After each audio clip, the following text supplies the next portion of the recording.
Hi, my name is Dave. This is Alex. We made a website. We founded a company with one of the members of the audience there called dataviva, and we like to call ourselves the boutique data visualization company, where we take your big data sets and we build a customized solution around them. And so today we're going to be talking about the project that we've been working on for the past year. It's called dataviva, and we're currently working with the Brazilian government, the state of Brazil, Minas Gerais, and I'll show you a map. And they're the second largest state in Brazil by population. And right now they're having a crisis of a lot of people don't know about them. And so they're trying to get their name on the map. And so we're working on this project, which is a tool for collaborative planning, where you can go on here, you can learn about the data of the state, and you can build these visualizations to understand different slices of this data. So Dave's going to talk about it. So we developed a website. We've been working the past year with them. And it's essentially, we want to remove the barriers to get to data visualization. They gave us really large data sets, one with export data and one with deployment data. And we're running calculations and computations on those to create some predictive tools, but to also shed some light on what the data is. So just for an example, you can click guide and ask you, what are you interested in? Oh, I'd like to know about a specific location. And you can grab any state in Brazil. We're going to, for the purposes of this demo, we like Santa Rita do Sapucaí. Full mouthful. You look, this is actually where it is right here. It's sort of their Silicon Valley. They're really pumped about this place. And you see some questions here. What are the industrial opportunities? What industries are growing? What is the available workforce? Questions that you may have about this for improving economic development. So we're going to walk you through one such example of a use case to use this platform. And this platform sort of answers three questions you might have about this particular location. Is where am I now? Where am I going? And then how do I get there? So the where am I now questions, and we're going to answer all these with different visualizations that can be built. So we're going to first look at, well, what are the industries that are found in this particular location? And so this is an example of one of the visualizations. This is a tree map. And so we can look at, okay, well, it's manufacturing, wholesale, retail, agriculture. And then we can drill down to see deeper levels, nestings of what these industries are. And so what we're interested in is, okay, where am I now? Well, how has this changed historically over time? And we can see that some of these sections have grown, some of them have shrunk. So we went from manufacturing, which was around 30% in 2002, and now it's up to 50%. So clearly that's been growing. And so we can see a different view of that same data. Now this is a stacked area graph. And looking at the numbers here on the y-axis, we actually see that manufacturing has grown by 1,000 employees over this time period. So that's definitely a substantial growth. And I have these in different tabs just so we can go through here quickly, but these are actually all live and working visualizations, and these are online. You can go to dataviva.info and look at all of these. And so we can, as Dave mentioned, we can also look at what are the products. So those were the industries. We also have this export data set, and we can see, okay, well, what has this location been exporting?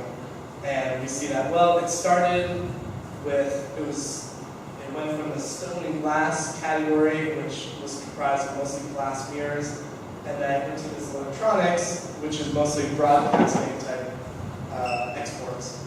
And we see that that's grown, and actually we see that, now I'm just going to get the historic data here, that the earliest year we have data for, that was 90% of their exports. That was huge, as glass mirrors. And then up to now, which now only represents 30%.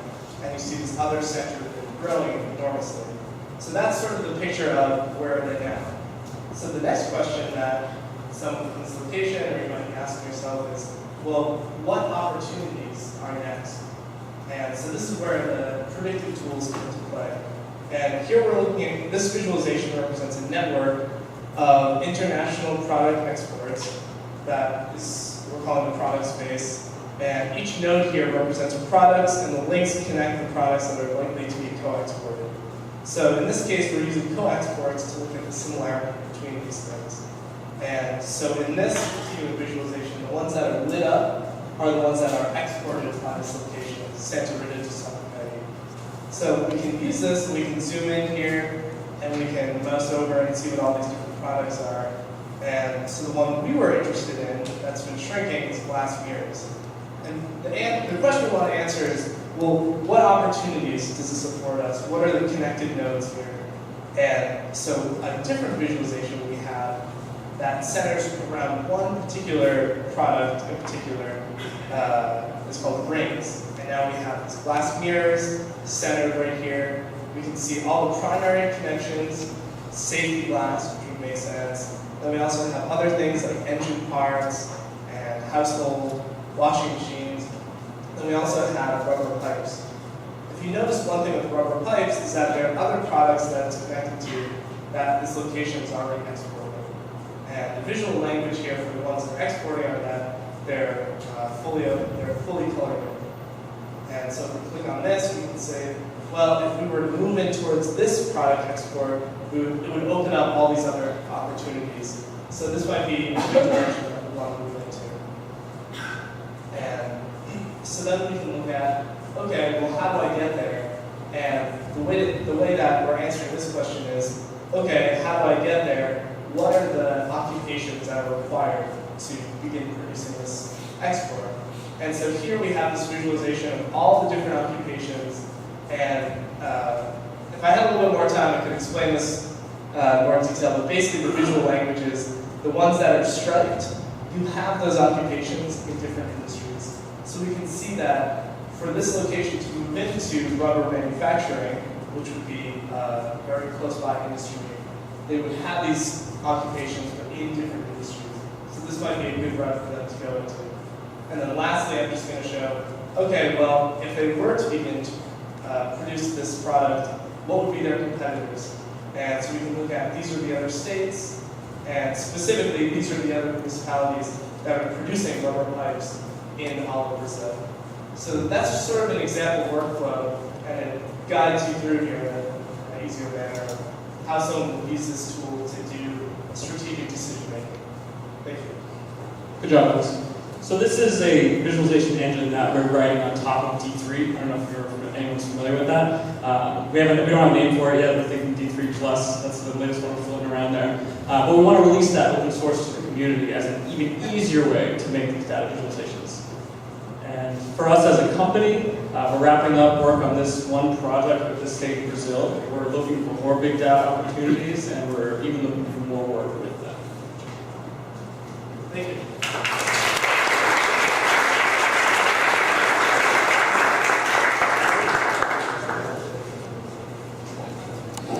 This is kind of a zoomed-in center of network marketing rates. It shows these connections with most similar products, but we've done that for most similar industries and most similar occupations. So these are all the different visualizations. We've got some standard ones, tree maps, stacked, tree maps. You plan to make any visualizations Well, we've got our heads in the sand a little bit making this site, but we're going to soon be working on documentation for the open source engine that powers this whole thing. So you can make your own rings, you can make your own geo maps. You bring the data and then it takes it. Yeah. Exactly. What did you decide to do this specifically for? Well, sorry, what was the question? Why did you decide to do this product specifically for Brazil? Because I see a lot of applications across any geography in different industries. Well, so the contract that we have, the client is the state of Brazil, Minas Gerais. And then specifically, we looked at this location just as a very interesting example. Why are you doing Well, they're the client that we're working with. What was your path to get to this? Sure. So I graduated from the media lab last year, and I was working with the other founder of the company, Cesar Hidalgo, and we built this. My master's thesis was a site called the Atlas of Economic Diversity, and on there it was essentially a similar site to this, where you could build visualizations for products exported from all different countries. And so the guys from the Brazilian government saw that, and they were interested in doing a project with us. And so it's essentially taking a lot of these same concepts and putting it into this Brazilian data set. And we're hoping to work with other companies or governments and do similar projects. We don't want to Other ourselves data just sets. with government data sets, but yes, that's what most of that is. Yeah, sure. Have you talked to any nonprofits or government organizations? There's a lot of great ability here to get it quickly. And I guess the biggest one of Yeah, no, we haven't yet. Like David said, we've been so focused on building this product that we haven't really had time. The next few months are going to be the promotion aspect of it, and sort of like taking it on tour and getting feedback. The Bear engine that we're basing our visual on, D3, the one guy whose project that is, and he writes it, he actually has a job for the New York Times. A lot of their images are super out of those. So, just one last question. So, how long did it take you to come from like idea to where you are now? And how do you farm data? Do you work with your organization there, like so how do you get it?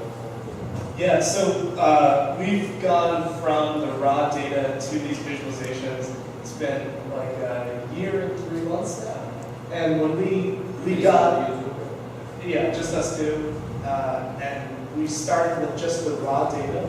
They gave us like database dumps, and we spent the first 3 months just cleaning the data, putting it into proper databases, and then after that, working on the visualizations themselves, and then the last phase was building the site and coming up with a proper path to find these visualizations.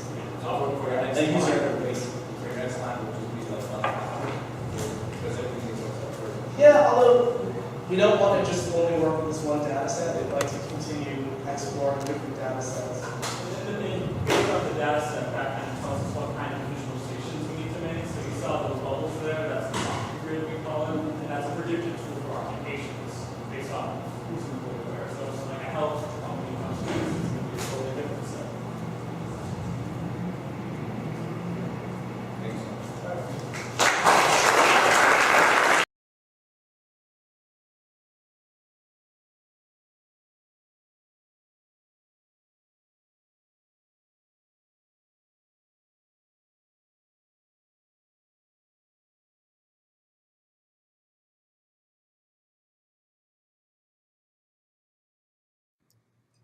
Join Boston New Technology Meetup. Sponsor an event or venue. Present your idea and attend to network with Boston's brightest.